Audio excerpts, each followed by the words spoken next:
And today we are studying the topic of modals. और modals में आज हम पढ़ने वाले हैं uses of can, could, may and might, कि कैन, कुड, मे और माइट का प्रयोग कहाँ करें।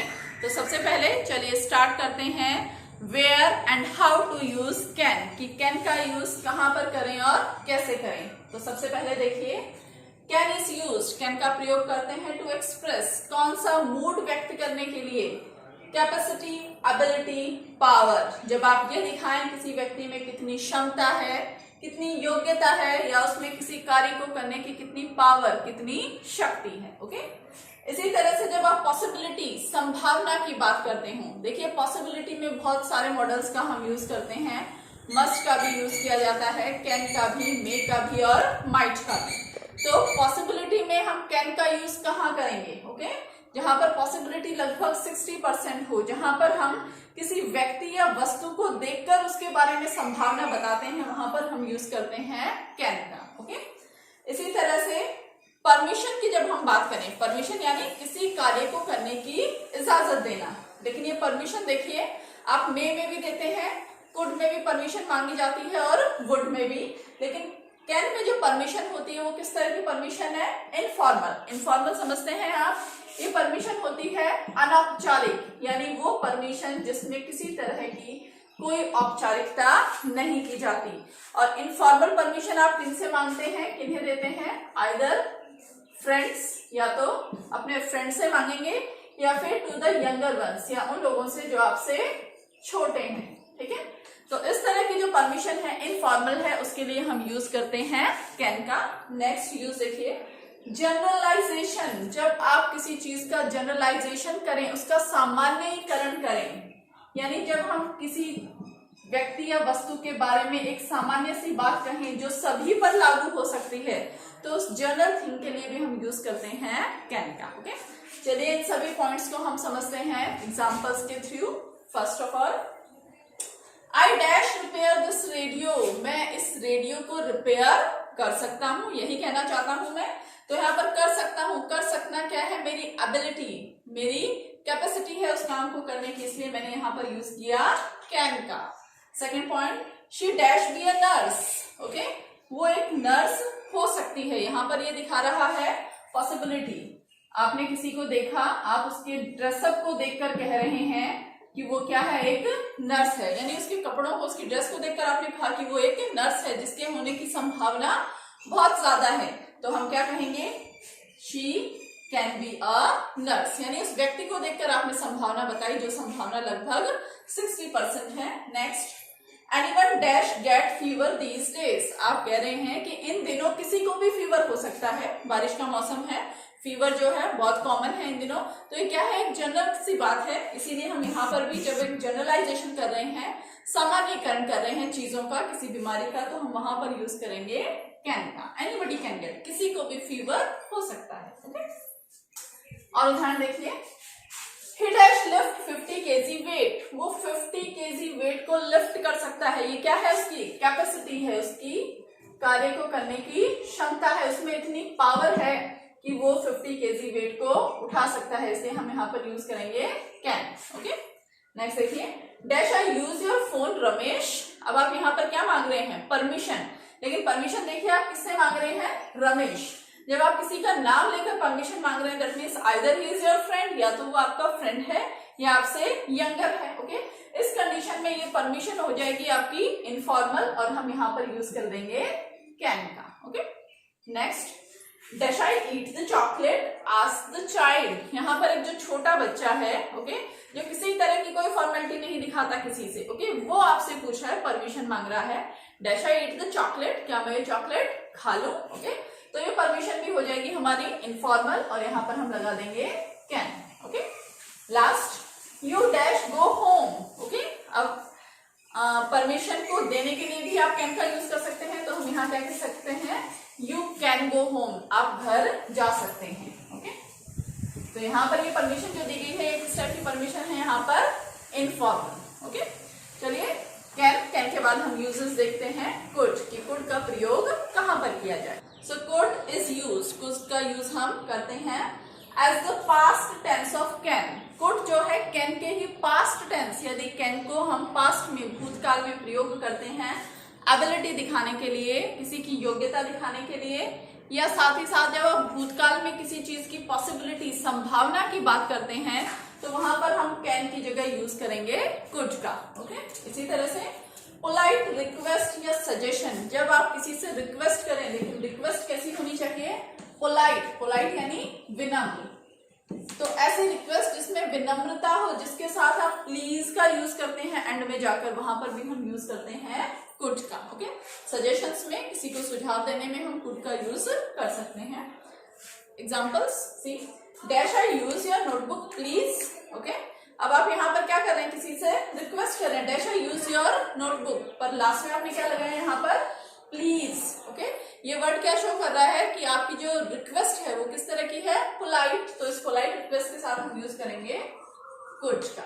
Okay, next, I dash play A guitar when I was a child. So playing guitar, guitar बजाना क्या होती है आपकी एबिलिटी। अब ये सेंटेंस सिर्फ इतना होता, I dash play A guitar, कि मैं गिटार बजा सकता हूं, तो हम यहाँ पर यूज करते कैन का। और आगे क्या लिखा हुआ देखिए, when I was a child, कि मैं तब बजा सकता था जब मैं क्या था, एक बच्चा था। यानी मैं आज प्रेजेंट की बात नहीं कर रही, मैं बात कर रही हूँ अपने पास्ट की। और पास्ट की बात करें तो कैन के पास्ट टेंस के रूप में यहाँ पर मैं यूज करूंगी कुड का। Okay, next, John dash go to jail for stealing money, कि जॉन ने पैसे चुरा लिए थे और इस पैसे चुराने की वजह से पॉसिबिलिटी ये थी, संभावना ये थी कि वो जेल जा सकता था। तो यहाँ पर पॉसिबिलिटी शो करने के लिए हम यूज करेंगे कुड का। ठीक है, चलिए कैन और कुड के बाद अब हम कंपेयर कर लेते हैं मे और माइट को। तो मे के यूजेस में सबसे पहला जो यूज है वो है टू गिव और आस्क परमिशन। बड़ा कॉमन सा यूज है कि मे का इस्तेमाल हम करते हैं परमिशन देने के लिए या परमिशन मांगने के लिए। लेकिन इसमें जो परमिशन है वो किस तरह की है, फॉर्मल, फॉर्मल यानी औपचारिक। देखिए कैन में भी हमने परमिशन मांगी थी, लेकिन वो परमिशन किससे मांगी गई थी, या तो फ्रेंड से या अपने यंगर से, अपने से छोटे लोगों से।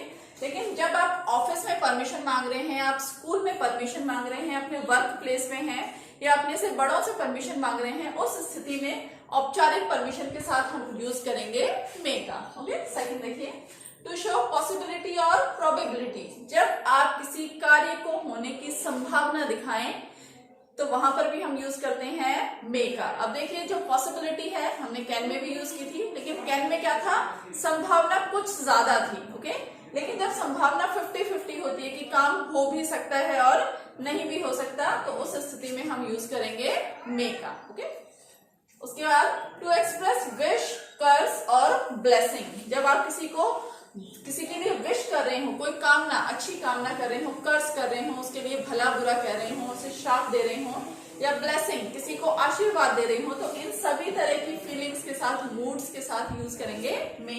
एंड एट लास्ट, जब आप किसी काम को करने का कोई पर्पस बताएं, कोई उद्देश्य बताएं, ओके, कि मैंने ये काम इसलिए किया ताकि मेरा ये उद्देश्य पूरा हो जाए। तो इस तरह के जो सेंटेंस हैं जिनमें कोई पर्पस दिखाया जाए या काम को करने के लिए कोई फियर दिखाया जाए कि आप इस काम को इसलिए कर रहे हैं क्योंकि उसे करने से आपके अंदर कोई फियर है, कोई डर है कि आपने कोई काम नहीं किया तो उसका रिजल्ट दूसरा हो सकता है।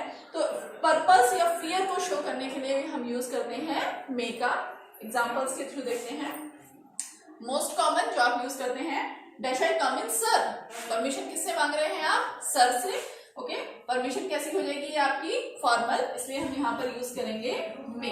Okay, second, you dash go on a vacation. मान लीजिए आपने अपने ऑफिसर से आपने ये पूछा कि क्या मुझे वैकेशन पे जाने की, छुट्टी पे जाने की परमिशन है। तो अगर आपको परमिशन मिल रही है तो वो आपको परमिशन देंगे मे में, औपचारिक permission. Next, clouds are dark. आपने आसमान में देखा बादल छाए हुए हैं बहुत सारे, और आप कहते हैं इट डैश रेन टुडे। तो हाँ, बादल जब बहुत ज्यादा होते हैं तो बारिश होने के चांसेस भी ज्यादा होते हैं। ओके, तो उस स्थिति में हम यूज करेंगे मे का। ओके, पर बादल काले हैं इसका मतलब ये नहीं है हमेशा कि निश्चित रूप से बारिश हो ही जाएगी। ओके, हो भी सकती है और नहीं भी हो सकती, इसलिए हम यहाँ पर लगाएंगे may. Okay, next, dash you get well soon, कि ईश्वर करे आप गेट वेल हो जाओ, आप जल्दी अच्छे हो जाओ। यहाँ पर आप क्या कर रहे हैं, किसी के लिए कोई विश कर रहे हैं, कोई कामना कर रहे हैं, इसलिए हमने यूज किया यहाँ पर मे का। Next, he is working hard, वो हार्ड वर्क कर रहा है, सो दैट, ताकि, ओके, क्यों कर रहा है हार्ड वर्क, उस हार्ड वर्क को करने का उद्देश्य क्या है उसका, ही डैश गेट सक्सेस, कि उसे सक्सेस मिल जाए। तो यहाँ पर किसी भी कार्य को किससे कर रहा है, किसी पर्पज से, किसी उद्देश्य से कर रहा है, इसलिए हम यहाँ पर यूज करेंगे मे का। ओके, लास्ट, रन फास्ट, तेज दौड़ो, so that you dash catch the bus, ताकि तुम क्या कर सको, बस को पकड़ सको। तो यहाँ पर भी हम यूज करेंगे मे, कि अगर तुम फास्ट नहीं रन करते हो, अगर तुम जल्दी नहीं दौड़ते हो, तो फियर क्या है, डर क्या है, you may miss the train, तुम उस ट्रेन को, उस बस को मिस कर दोगे। ओके, तो आपने ये कार्य क्यों किया, कोई किसी न किसी उद्देश्य को लेकर, या आपको क्या फियर था कि आप उस बस को मिस कर सकते हो। ओके, तो इस तरह से फियर दिखाने के लिए या पर्पस दिखाने के लिए हम यूज करेंगे मे का। अब मे के बाद नेक्स्ट देखते हैं हम माइट का यूज कहां कहां पर करें। सो मे के ही पास्ट टेंस के यूज में हम यूज कर सकते हैं माइट का, जैसे कैन के पास में हम यूज कर रहे थे कुड का, उसी तरह मे के पास में हम यूज करेंगे माइट का। लेकिन जब हम पास्ट में माइट को यूज करते हैं तो हम लगा देते हैं might have. Okay, next, remote possibility, जब आपने संभावना लगभग 60% दिखाई थी वहां था कैन, जब संभावना 50-50 थी, हो भी सकता है और नहीं भी हो सकता, वहां पर था मे। लेकिन जब पॉसिबिलिटी रिमोट हो, बहुत कम किसी चीज की होने की संभावना हो, वहां पर हम लगाते हैं माइट। जैसे देखिए, आप इसको सीधा हिंदी में भी समझ सकते हैं, जैसे मे का मतलब होता है कि कोई काम शायद हो जाए। ओके, और अगर आप कह रहे हैं माइट, तो माइट क्या होगा, शायद ही, कि ये काम शायद ही होगा। तो ये शायद ही क्या करता है, किसी काम के होने की संभावना को बहुत कम कर देता है। ओके, तो जब संभावना बहुत कम हो, लगभग ना के बराबर, तो वहां पर हम यूज करेंगे माइट का। आगे, डिफिडेंट रिक्वेस्ट, अब रिक्वेस्ट जब आप इस तरह की रिक्वेस्ट करें जिसमें आप डिफिडेंट हो, अनश्योर हो, यानी आप निश्चित ना हो कि आपको जो रिक्वेस्ट आप कर रहे हैं, आपकी रिक्वेस्ट मानी जाएगी नहीं मानी जाएगी, आप इस तरह की जो परमिशन मांग रहे हैं, आपकी परमिशन को माना जाएगा या नहीं माना जाएगा, यानी हिचकिचाहट के साथ आप जो रिक्वेस्ट कर रहे हैं, आप जो परमिशन मांग रहे हैं, उस डेफिनेट रिक्वेस्ट के साथ हम यूज करेंगे माइट का। किस तरह से, उदाहरण देखिए, dash I ask a question, मान लीजिए आप एक सेमिनार में बैठे हैं या क्लास में बैठे हैं, तो आप अगर कह रहे हैं might I ask a question, इसका मतलब हो सकता है कि आपको उस क्वेश्चन को पूछने की परमिशन मिले या ना मिले। तो आप क्या करेंगे, वो परमिशन कैसे मांगते हैं, हिचकिचाहट के साथ। तो डिफिडेंट जो रिक्वेस्ट है, डिफिडेंट परमिशन है। Second, dash I meet mister Sharma, आप किसी ऑफिस में गए हैं और आप जाकर कहते हैं dash I meet mister Sharma, might I meet mister Sharma, कि आप खुद श्योर नहीं है कि आपको मिस्टर शर्मा से मिलने की परमिशन मिलेगी या नहीं मिलेगी, तो हम यहाँ पर यूज कर देंगे माइट का।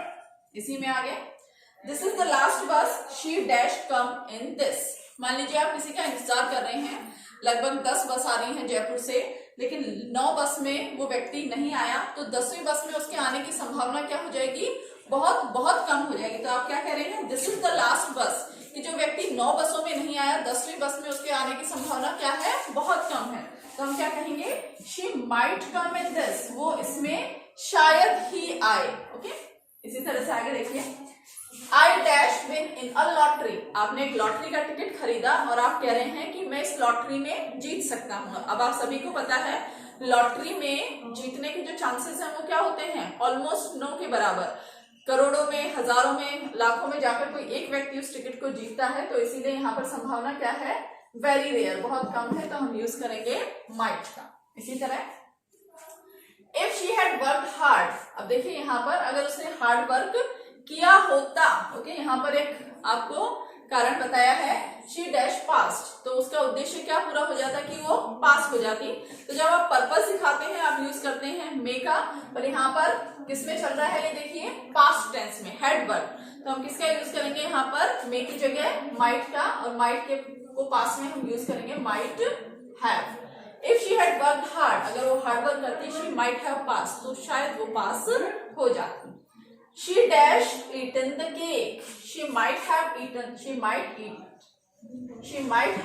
the cake, कि वो केक खा सकती थी। ओके, संभावना अपने पास में दिखाई, क्लाउड्स आर फ्यू, मान लीजिए आकाश में बहुत थोड़े से क्लाउड्स हैं, थोड़े से बादल हैं, फिर भी आप कह रहे हैं इट डैश रेन की बारिश हो सकती है, यानी बारिश होने की संभावना अब कितनी बची है, ऑलमोस्ट नो, लगभग ना के बराबर या बहुत कम, तो हम यूज करेंगे माइट का।